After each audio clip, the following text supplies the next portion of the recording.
Regarde-moi, Seigneur, et prends pitié de moi qui suis misérable. Vois ma misère et ma peine. Enlève tous mes péchés, toi mon Dieu.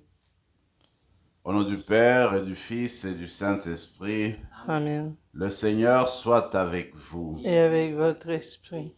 L'Eucharistie nous invite à l'unité. L'Eucharistie fait l'unité de l'Église. Et pour s'y approcher, nous avons besoin du Seigneur, de sa miséricorde, parce que lui seul peut purifier nos cœurs, lui seul peut ôter le péché.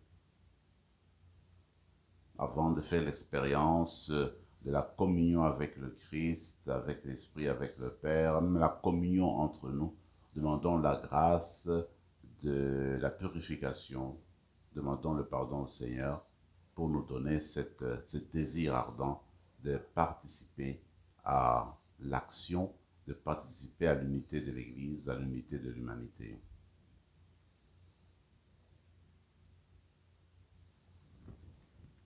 Prends pitié de nous, Seigneur. Nous avons péché contre toi. Montre-nous, Seigneur, ta miséricorde. Et ton salut.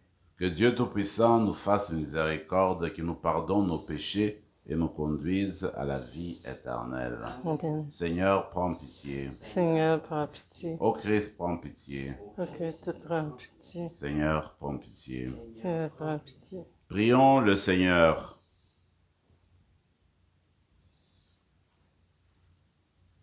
Seigneur Dieu, nous en appelons à ta providence qui, dans ses desseins, jamais ne se trompe.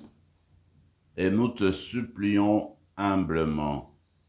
Tout ce qui fait du mal, écarte-le. Donne-nous ce qui pourra nous aider. Par Jésus-Christ, ton Fils, notre Seigneur, qui vit et règne avec toi dans l'unité du Saint-Esprit, Dieu, pour les siècles des siècles. Amen.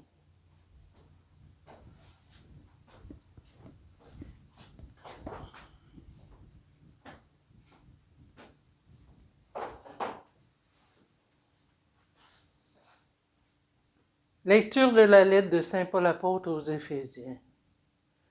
Frères, moi qui suis en prison à cause du Seigneur, je vous exhorte donc à vous conduire d'une manière digne de votre vocation. Ayez beaucoup d'humilité, de douceur et de patience. Supportez-vous les uns les autres avec amour. Ayez soin de garder l'unité dans l'esprit par le lien de la paix. Comme votre vocation vous a tous appelés à une seule espérance, de même il y a un seul corps et un seul esprit. Il y a un seul Seigneur, une seule foi, un seul baptême, un seul Dieu et Père de tous, au-dessus de tous, par tous et en tous. Parole du Seigneur. Nous rendons grâce à Dieu. Voici le peuple de ceux qui cherchent ta face, Seigneur. Voici le peuple de ceux qui cherchent ta face, Seigneur. Ô Seigneur, le monde et sa richesse, la terre et tous ses habitants, c'est lui qui l'a fondée sur les mers et la garde inébranlable sur les flots. Voici le peuple de ceux qui cherchent ta face, Seigneur. Qui peut gravir la montagne du Seigneur et se tenir dans le lieu saint?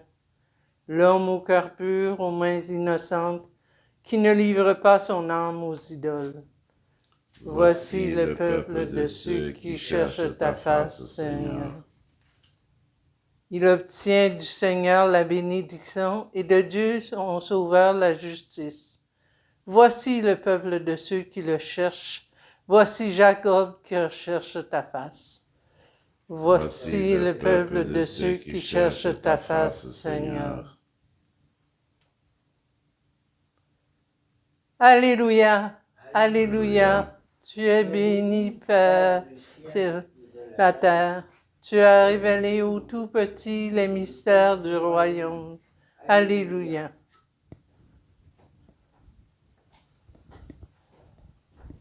Le Seigneur soit avec vous. Et avec votre esprit. Évangile de Jésus-Christ selon saint Luc. Gloire à toi, Seigneur.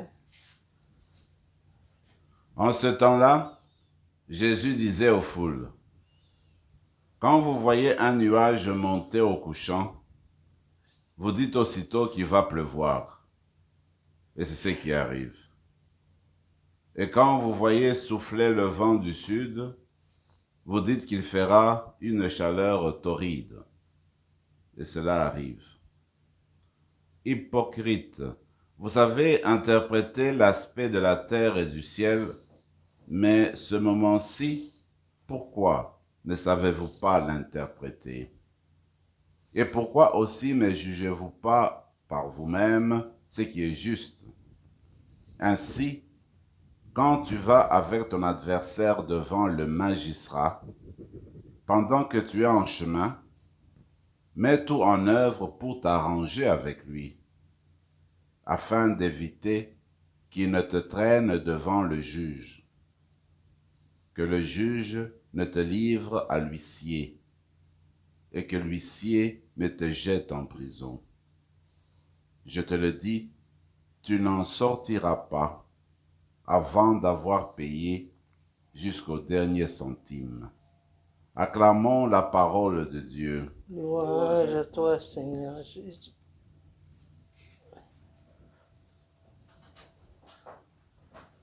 Paul est en prison et il fait ses dernières recommandations, je dirais. C'est comme si c'était sa dernière volonté. Alors il écrit aux Éphésiens et aux Éphésiennes leur disant qu'ils devaient en fait se rappeler leur vocation et qu'ils devaient se comporter d'une manière digne de leur vocation, de ce qu'ils sont, des fils et des filles de Dieu, des disciples du Christ.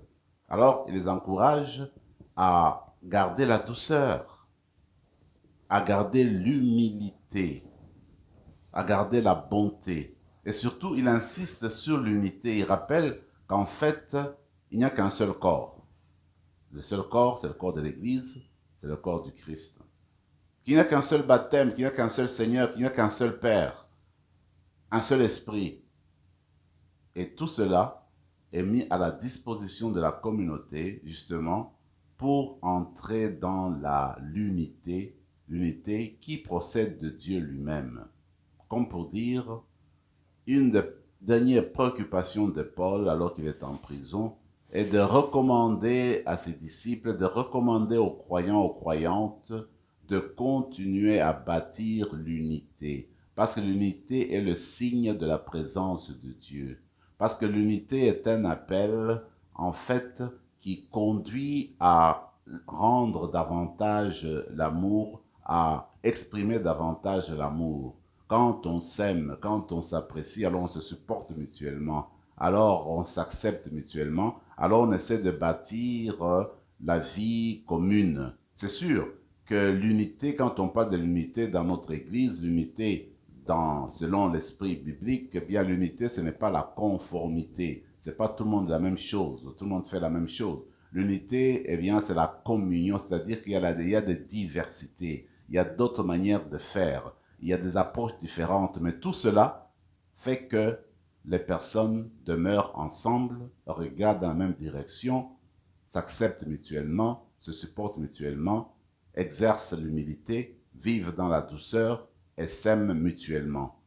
Il me semble que c'est un travail à longue haleine que nous devons, n'est-ce pas, entreprendre dans la vie d'aujourd'hui. Cette unité, on doit la chercher dans nos paroisses, dans nos familles chrétiennes, dans nos écoles, où en fait nous devons tous et toutes apprendre à regarder dans la même direction et à chercher à mettre ensemble les diversités, les rapprocher malgré certaines manières de voir qui peuvent être autres, mais l'essentiel est de mettre ensemble pour profiter, pour nous supporter mutuellement, mais profiter aussi des connaissances des autres, des points de vue des autres pour bâtir le royaume de Dieu. En fait, c'est une grâce.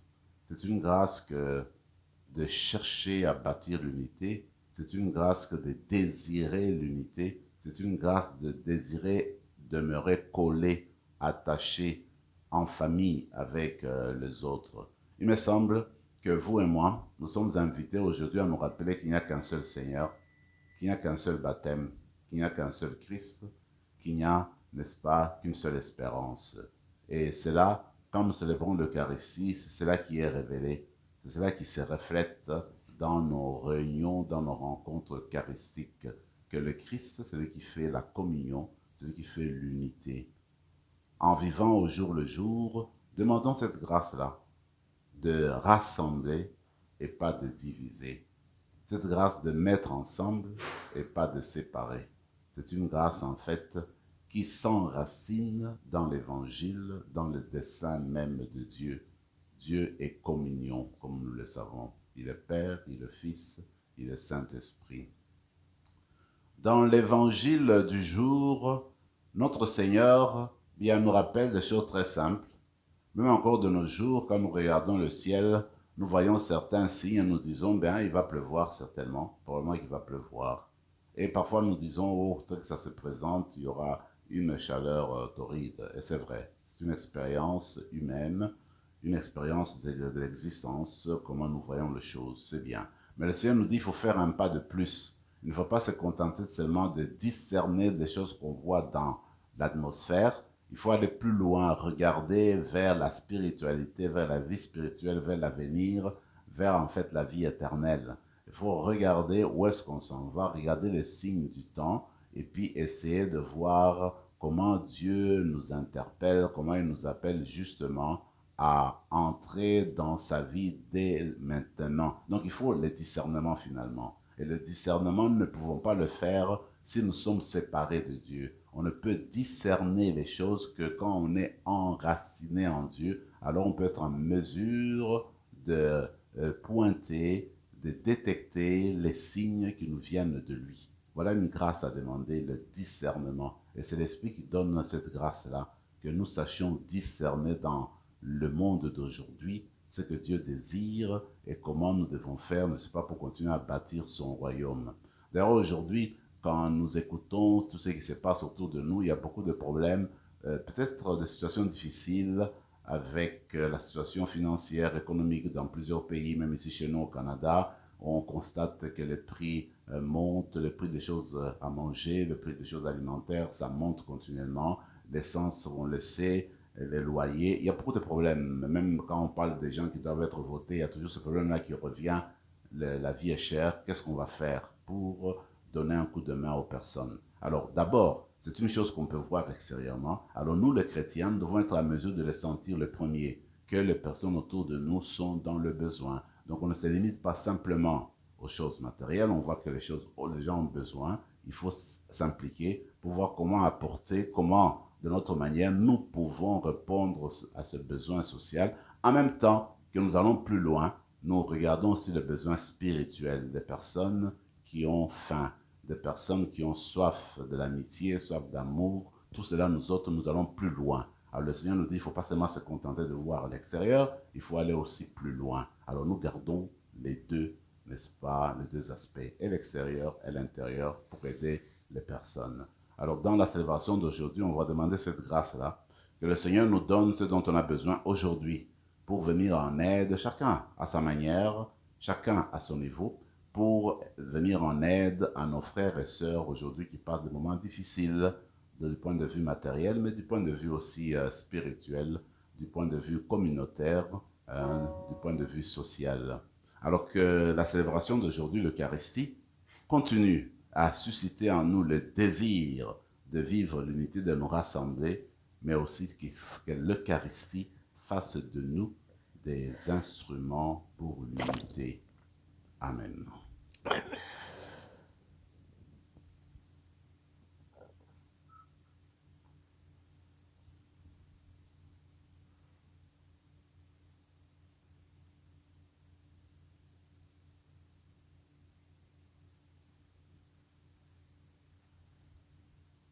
Tu es béni, Seigneur, Dieu de l'univers, toi qui nous donnes ce pain, fruit de la terre et du travail des hommes et des femmes. Nous te le présentons, il deviendra le pain de la vie. Béni soit Dieu maintenant et toujours.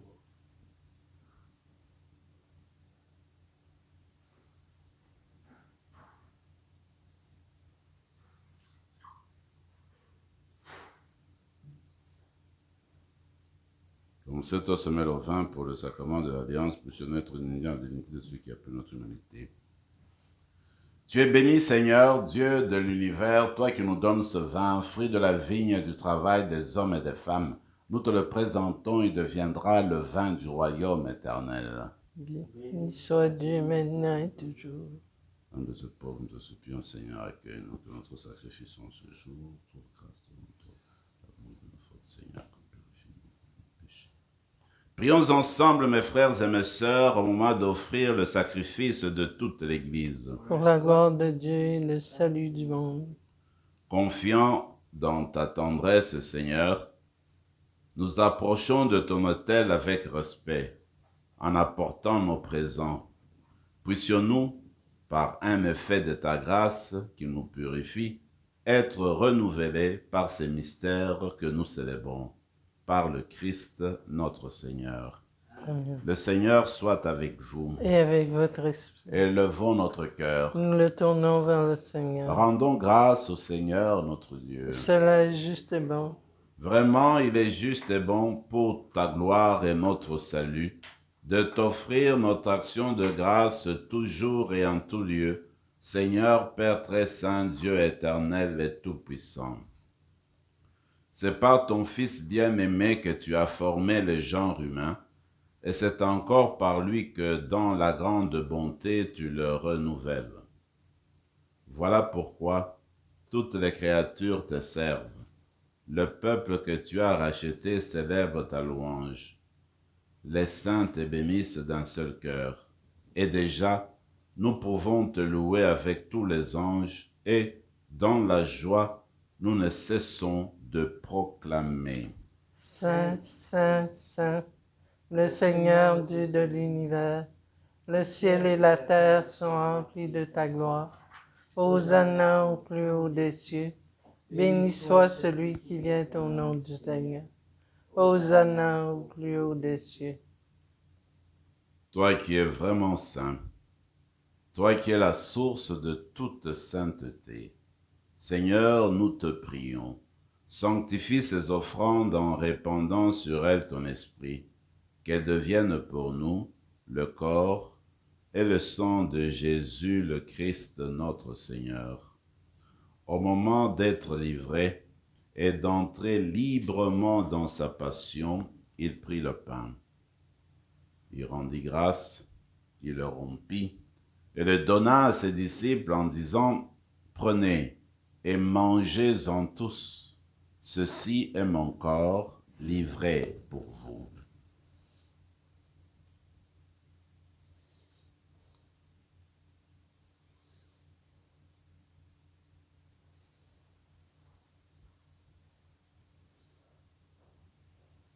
De même, après le repas, il prit la coupe.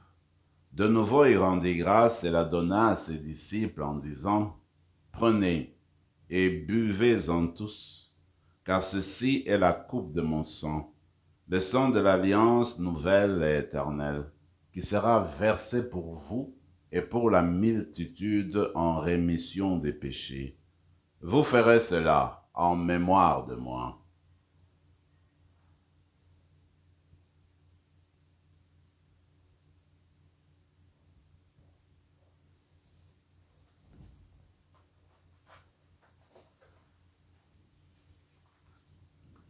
Acclamons le mystère de la foi.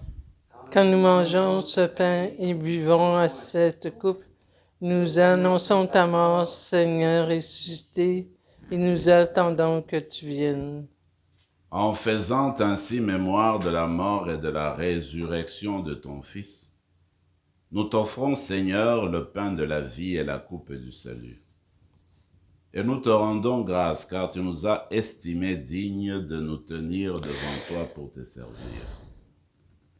Humblement, nous te demandons qu'en ayant part au corps et au sang du Christ, nous soyons rassemblés par l'Esprit Saint en un seul corps. Souviens-toi, Seigneur, de ton Église répandue à travers le monde. Fais-la grandir dans ta charité en union avec notre pape François, notre évêque Marcel et tous les évêques, les prêtres et les diacres. Souviens-toi aussi de nos frères et sœurs qui se sont endormis dans l'espérance de la résurrection. Et souviens-toi, dans ta miséricorde, de tous les défunts. Accueille-les dans la lumière de ton visage. sur nous tous enfin. Nous implorons ta bonté.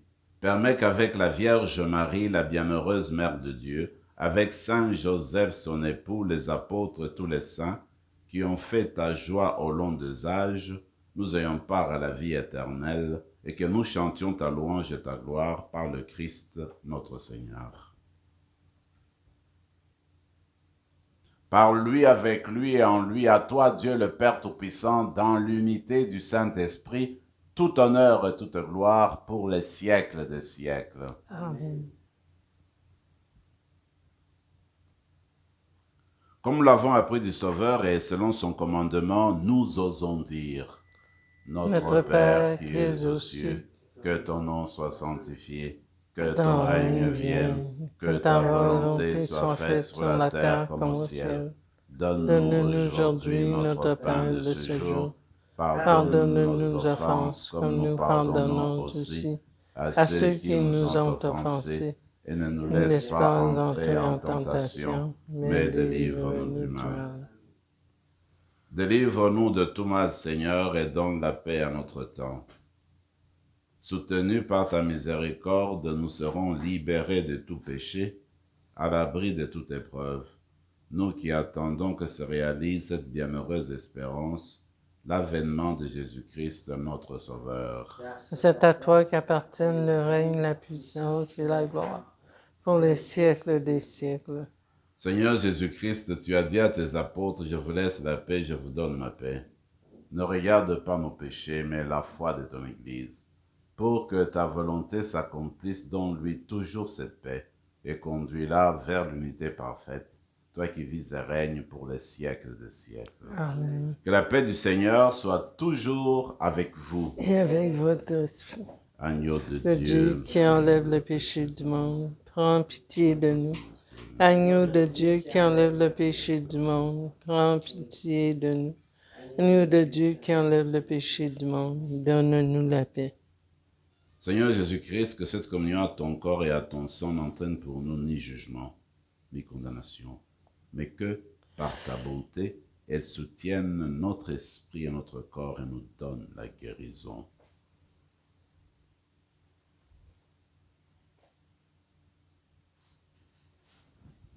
Voici l'agneau de Dieu, voici celui qui enlève les péchés du monde. Heureux les invités au repas des noces de l'agneau.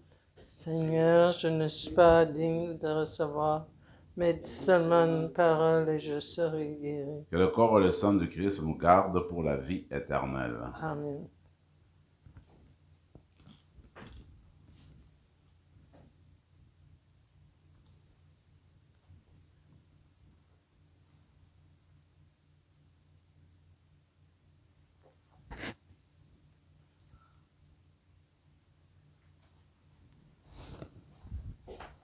Le corps du Christ. Amen. Le corps du Christ.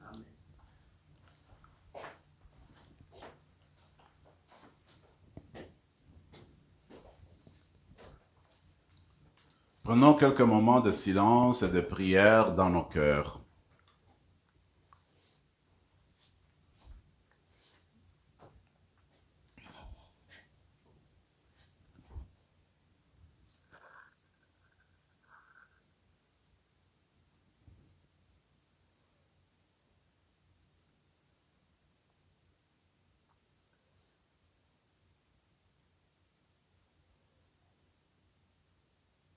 Amen.